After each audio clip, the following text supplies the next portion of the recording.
धुळे जिल्ह्यात यंदा अवघा 81% पाऊस झाल्यामुळे धुळे जिल्ह्यावर टंचाईचं संकट निर्माण झालं आहे। शिंदखेडा, धुळे तालुका, साक्री या भागात भीषण टंचाई जाणवू लागली असून दुसरीकडे मात्र तापी नदीचं हे पात्र संपूर्णपणे लाखो लिटर पाण्याने भरलेलं आहे।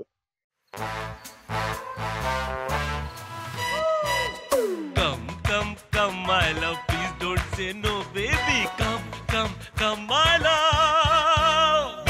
V-Guard के air coolers extra large cooling pads के साथ जो अच्छों को ठंडा करे।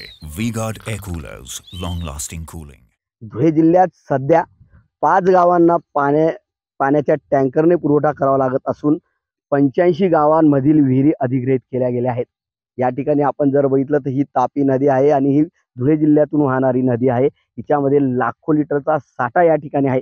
मात्र पाणी टंचाईमध्ये या साठ्याचा कुठेही जास्त उपयोग होताना दिसत नाही।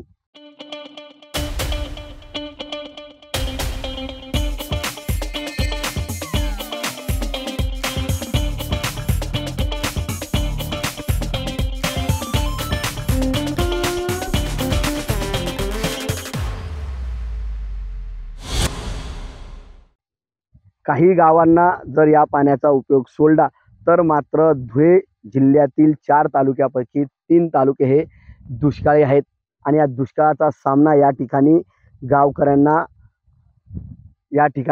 दुष्काळाचा सामना करावा लागतो आहे।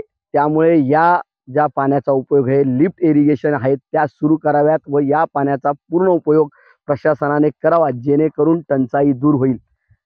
प्रशासनाच्या वतीने योग्य पावलं उचलली गेली तर नक्कीच या पाण्याचा सदुपयोग होऊ शकतो आणि धुळे जिल्ह्यातली पाणी टंचाई या ठिकाणी दूर होऊ शकते। त्यामुळे प्रशासनाने पावले उचलावीत अशी मागणी ह्या भागातल्या शेतकऱ्यांनी आणि नागरिकांनी केली आहे। मनीष मासोळे, TV9 मराठी, धुळे।